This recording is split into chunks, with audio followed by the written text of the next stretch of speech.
ये क्या हो रहा है? कोई इसे रोको, मुझे बाहर निकालो प्लीज, बचाओ बचाओ।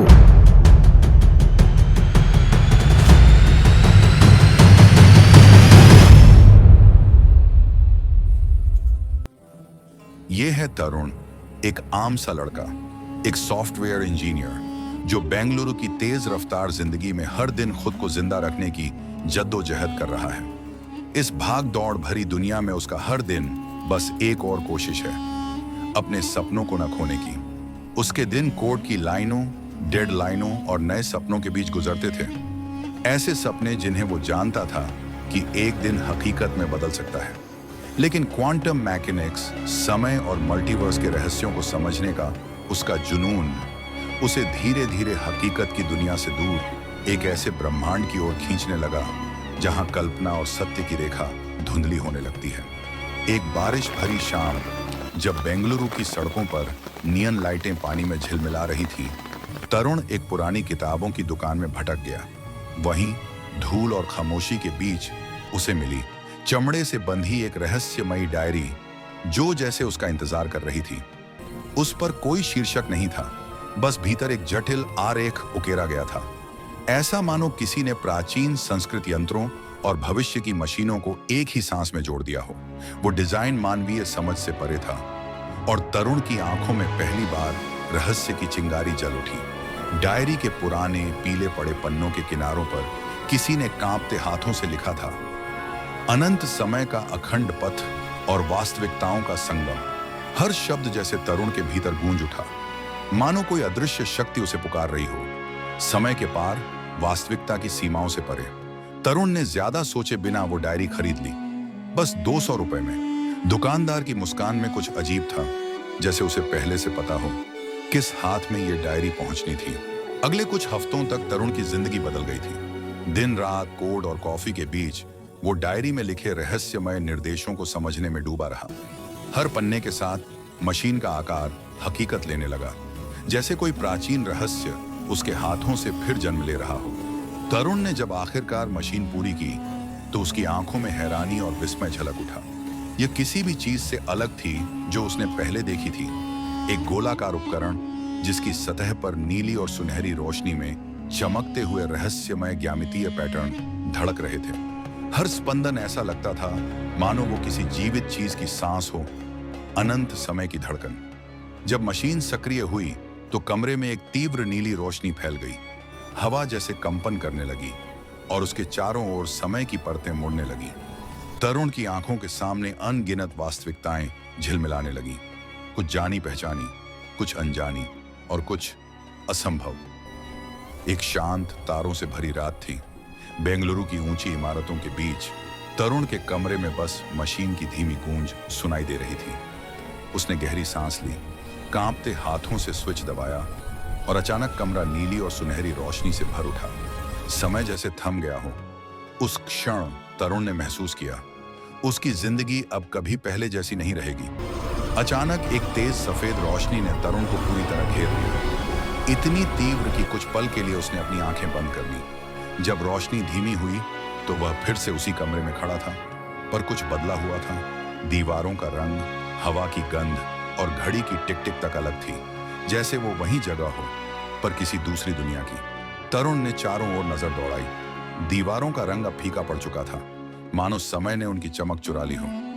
कमरे के कोने में एक जंग लगा कील पर टंगा था, 1985 का पुराना कैलेंडर, जिसकी तारीखें पीले पड़ चुके कागज पर ठहरी हुई थी।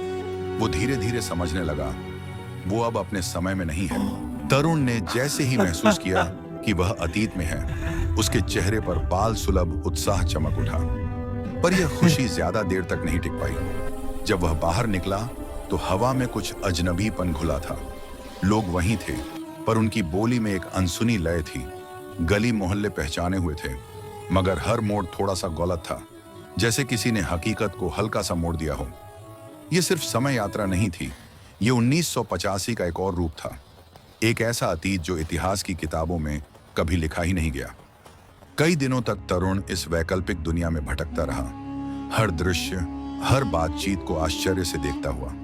लेकिन धीरे धीरे उसे एक अजीब कंपन महसूस होने लगा, जैसे कोई अदृश्य शक्ति उसे पुकार रही हो, उसे वापस खींच रही हो उस मशीन की ओर जिसने सबकी शुरुआत की थी। और जब वो लौटा, सब कुछ बदला हुआ था। वही कमरा, वही शहर, पर अब उसका अपार्टमेंट किसी ऊंची इमारत की 15वीं मंजिल पर था। एक ऐसी इमारत जो उसके मूल समय में कभी थी ही नहीं। तरुण ने खिड़की से बाहर देखा। नीचे वही बेंगलुरु था, मगर आसमान में उड़ती कारों की चमक उसे बता रही थी कि शायद अब वो अपने वक्त में नहीं, किसी नई वास्तविकता में था। हर बार जब तरुण ने उस मशीन को सक्रिय किया, वह समय की रेखा पर नहीं, वास्तविकताओं के सागर में कूद जाता था। कभी बस कुछ मिनट पीछे, जहां उसकी कॉफी अभी भी मेज पर गर्म थी, और कभी सदियों दूर, जहां इंसान सिर्फ पुरानी दास्तानों में मौजूद थे। एक छलांग में उसने बेंगलुरु को देखा, पानी के नीचे डूबा हुआ, नीली रोशनी में तैरती इमारतें और समुद्री जीवों के बीच चमकते डेटा टॉवर।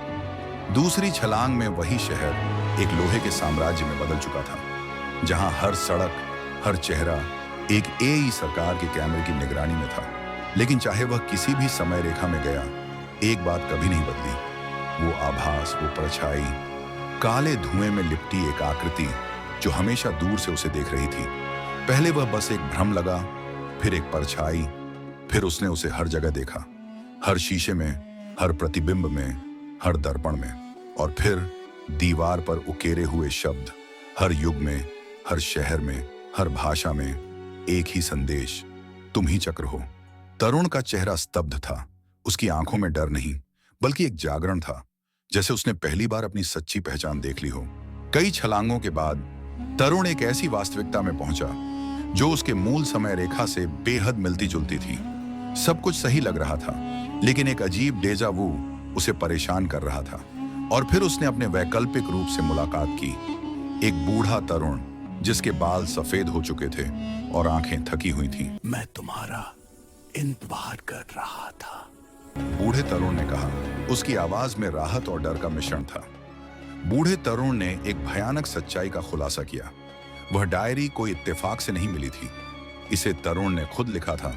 उसका एक और पुराना रूप जो इस अनंत चक्र में फंस चुका था। मशीन सिर्फ समय यात्रा का उपकरण नहीं थी, ये एक जाल था जो मल्टीवर्स ने खुद को संतुलित रखने के लिए बनाया था। तुम ही चक्र हो, बूढ़े तरुण ने समझाया। तुम कारण भी हो और परिणाम भी।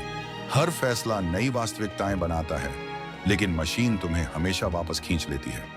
तुम केवल समय में यात्रा नहीं करते, तुम समय को स्थिर रखते हो। तरुण ने इस पर विश्वास करने से इनकार कर दिया। उसने चक्र से भागने की कोशिश में मशीन को फिर से सक्रिय किया। इस बार मशीन ने जवाब दे दिया। एक झिलमिलाहट, एक कंपन, और फिर सब कुछ सफेद हो गया।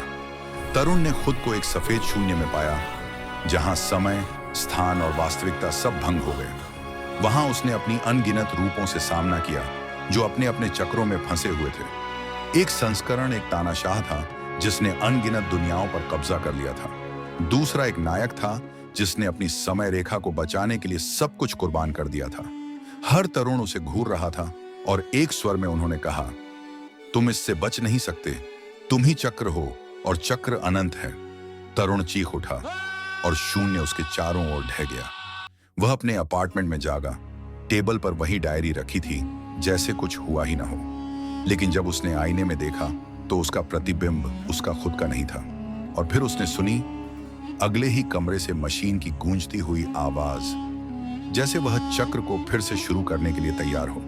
मल्टीवर्स में कहीं एक और तरुण ने एक चमड़े की डायरी उठाई, उसके आरेखों को उत्सुकता से देखते हुए, अनजाने में चक्र को फिर से शुरू करते हुए। हर अंत एक आरंभ है।